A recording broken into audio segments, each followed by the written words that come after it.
Sinigang. Yan ang isang putahe ng mga Pilipino. Hindi pwedeng alisin sa atin. Paano kung walang sinigang? Hindi pwede. Sinigang na buntot ng baboy, sinigang na liempo, sinigang na baka, sinigang na isda. Parte ng buhay natin ang sinigang. Kaya ngayon, yan ang gagawin natin. Sinigang na baka. Pakita ko lang sa iyo ang aming gagamitin. Dito sa amin, sa Bay Area, paborito namin itong neck bones. Kaya, eto mismo, pakikita ko sa inyo. Ang ganda kasi nung... Ang tawag dito, basta pag pumunta ka sa mga Oriental Market, neck bones. Malamang galing sa leeg to. So, makikita nyo. Ayan, oh. Laman, buto. Napakasarap nito. At hindi ganun katagal palambutin. Siguro, baka maadali ng 1 oras. Sa Pinas, hindi ko alam. I'm sure, pwede kayo sabihin sa suki nyo na gusto ko yung neck bones. Para may buto-buto sa kalaman. Ayan, oh. Laman, buto, eto. Ang paborito dito. Of course, every now and then, gusto ko rin ng sinigang na liempo, nadudurog yung taba. Yun, ang masarap din. Pero ngayon, ito gagamitin natin. Yan. Ano ko lang kayo, mga typical na Ricardo. Pag ano natin, sibuyas, kamatis. So kamatis, hinati ko lang sa... Pininahan ko lang. 4, makita nyo. Para mamaya, madali kong hanapin. Pag niligis ko na yan, pag sibuyas, isang ulo na sibuyas, may okra ako. Favorite namin ang okra. At pag nagsisigang, gusto ko sa sinigang, kangkong. Ayan, oh. Ganito itsura ng kangkong sa amin. Medyo slim ng konti. Yan. Na nabibili ditong kangkong, pero masarap din. Pag sinigang, naalala ko sa Marikina, at least, ang tatay ko, pag sinigang na baboy o baka, hindi mawawala ang labanos. Lagi may labanos. Ayan. 3 sili, ilalagay ko. At saka ito, pampalapot ng sabaw. Sabi ng tatay ko, pero masarap to. Ito, gabi, oh. Hindi ko na nga hiniwa. Gabing Tagalog, yan ang tawag ng tatay ko, gabing Tagalog, yan. Meron tayong sitaw. Yan ang mga gagamitin natin. Pagkatapos, hindi ko alam kung 2 nor pwede na, baka 3 ko. Dahil sabi ng nanay ko, ang sinigang, pag hindi maasim, hindi sinigang yan. So, aalalayan natin, 2 muna kung okay na yung asim. We'll see. Ito lang. Kasi pakukuluan natin ng 1 kulo, itatapon, hugasan, then sa pangalawang kulo, lalagyan ko na nito. Kukontrahin ko nito. Itong ating beef seasoning powder. Salt. Yan lang naman ang panimpla dyan. Then, ang gagawin natin, itong ating neck bones, pakukuluan ko, tapon. Mga 30 minutes lang yun. Then, after nun, babalikan ko kayo, lalagay na natin ang mga Ricardo. So, let's go. Isa-set up ko na to para mabaligyan ko kayo. Okay? Okay. So, ang nangyari, yung unang pakulo, alam niyo mga 10 minutes, ganda yung kalan natin. Nagsimula ng kumulog, binigyan ko na siya ng mga 5 minutes. 5 minutes na naglabasan na yung mga scums, yung mga dugo, mga impurities. Ito na ang itsura niya ngayon. Though hindi pa siya malambot. Pero ayan o, ganda o.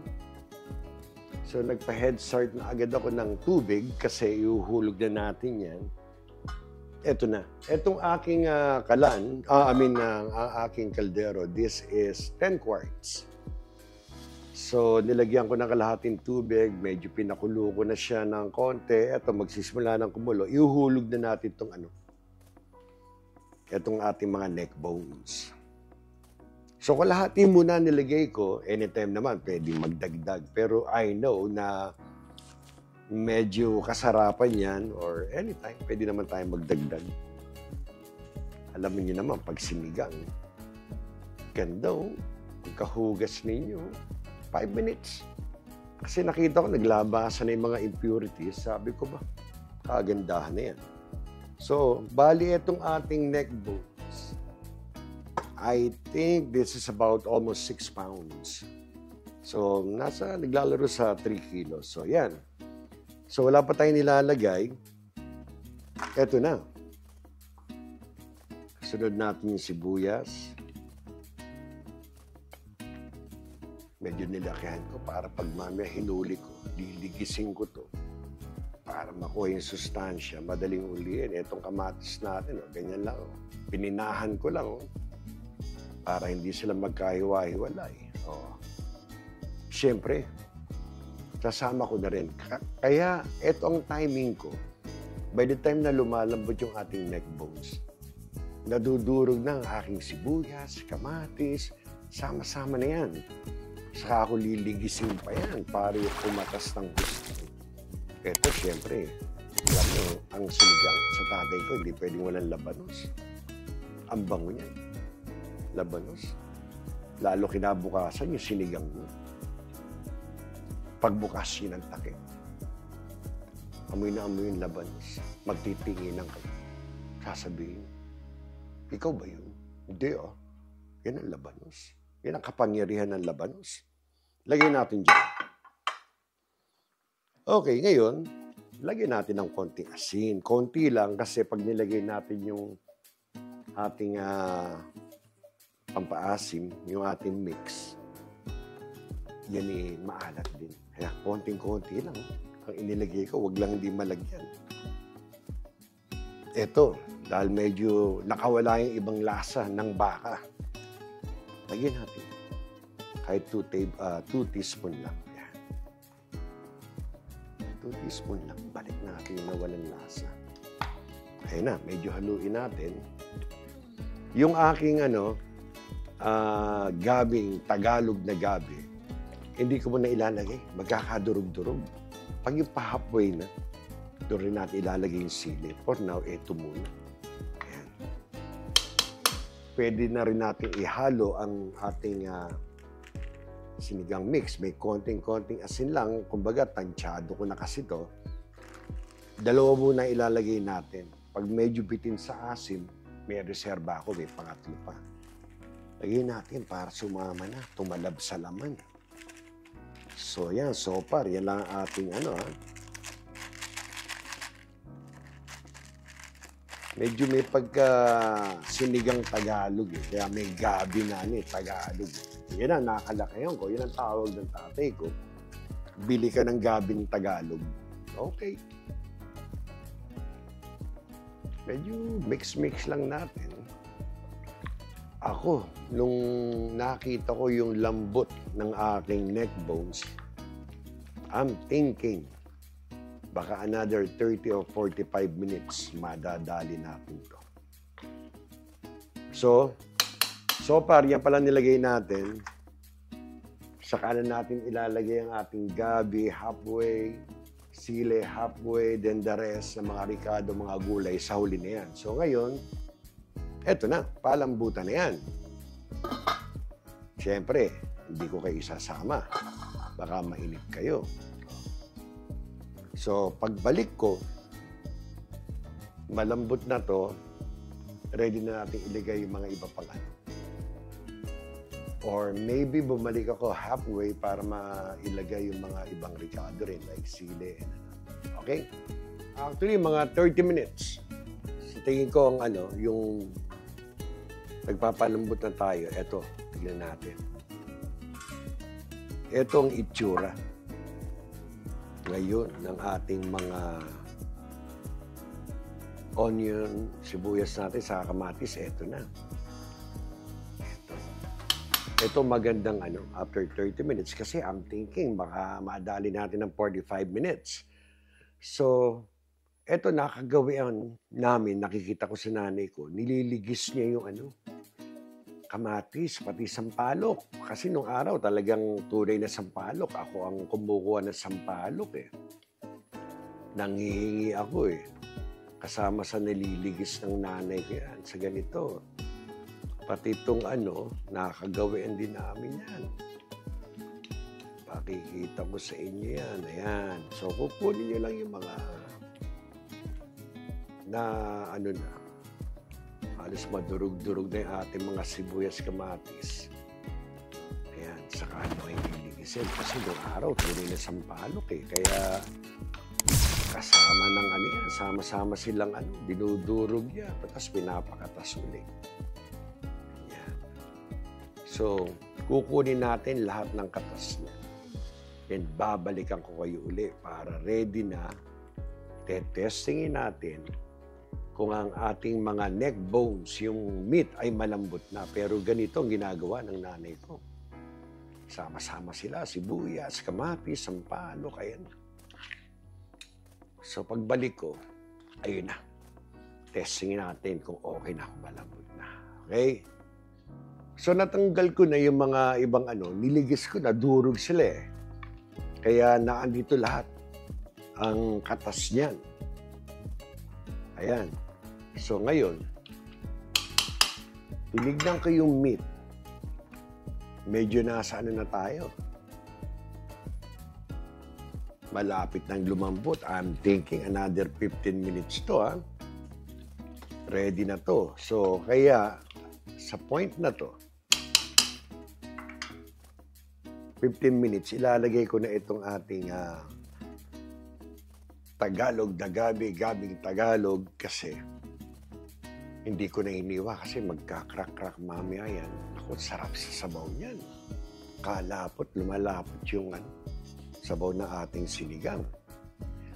At napansin ninyo, di ba? Walang talong. Alam nyo, ang sinigang lagi rin may talong yan. Kaso sa amin, walang kumakain ng talong. So, ito ngayon ang ating sili, 3 ang ilagay natin. 2, isa lang putulin natin kasi baka mamaya. By the way, nung kanina, tinikman ko yung asin. Again, 10 quarts, kalahati ang tubig. Nilagyan ng konting asin, saka 2 mix. Tinikman ko kanina. Depende sa inyo. Baka iba, okay na yung ganong asin. Sa akin, hindi, bitin eh. Nilagyan ko ng pangatlo. Asin mo, ramdam na ramdam sa panga. Yung asin, sarap. So ngayon, eto, babalikan ko kayo uli. Kasi pagbalik natin, wala na, done na. Yung mga gulay, ilalagay na natin lahat yan. Bogchi-bogchi na naman. So,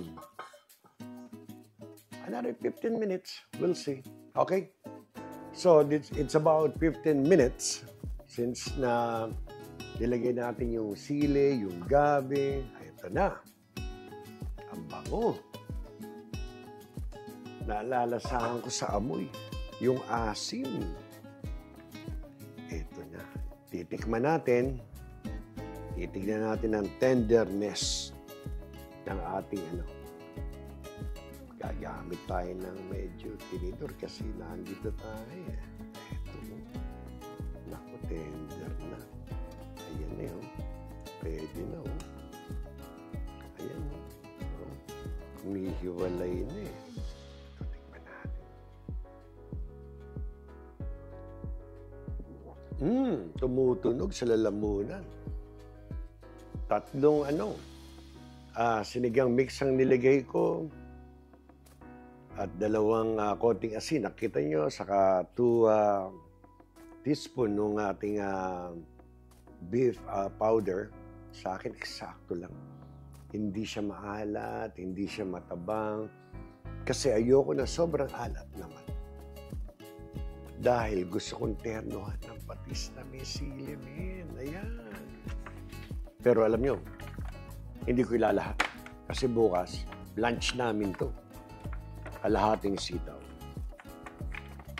Kalahati lang yan. Tagdagan pa na. Kalahating okra. Mamaya pag-alis namin, isisipla ko na lahat to. Kasi yun ang lunch namin pag nagtanong sila. Gusto naman nila yan. What's for lunch? Sinigang. Ayan. Net-start lang natin sila bago ang kangkong. Alam niyo, hindi kami nagsisinigang ng walang kangkong talaga. It's about 2 minutes. Ayokong kasi continuous na maluluto yan eh. Lalo yung kala nyo, matagal pa yung sitaw. Next thing you know, pati yung okra, bigla na lang mawawala yung ganda ng pagkaka-green. So ngayon, lalagay ko na yung kangkong. Kalahati ulit. Kailangan kong bukas yan. Ang gandang tingnan bukas niya. Yung pangalawang init, lalagyan nyo lahat ng bagong gulay. Naku, ganyan kang karami. Ganyan ang gusto kong karaming kangkong. Talaga naman. Maya-maya, hindi nyo na makikita yung kangkong na yan. Ayan na. It's done. Pakikita ko sa inyo, natikman na natin, arigladong lasa. Continuous na maluluto yan. Kaya pagbalik ko, pakikita ko sa inyo kung gaano kaganda yung neck bones na puro gulay. Eto na ang aming sinigang na neck bones. Naandyan ang okra, kangkong, gabing Tagalog, nandiyan pa yung labanos, sitaw. Ang ganda ng meat na to. Napaka-asim. Ito ang ating sinigang na neck bones. Lagay natin dito yun. Nakita niyo ang ibig ko sabihin, no? May ayaw kong takpan, no? Biglang na ibang hinagis lang natin, hindi na natin tinakpan. Pero ganyan ang gusto natin, gulay lang. Ayaw natin ng labog. Siyempre yan, panalo sa sausawan. Kainan na to. Kahit ako ginugutom na yung kusinero. Isa na namang mapagpalang araw sa inyo lahat. Salamat sa Diyos. Tayo may masarap na ulam. Hanggang sa muli, kayo'y mag-iingat sa susunod nating pagluluto. Salamat ulit.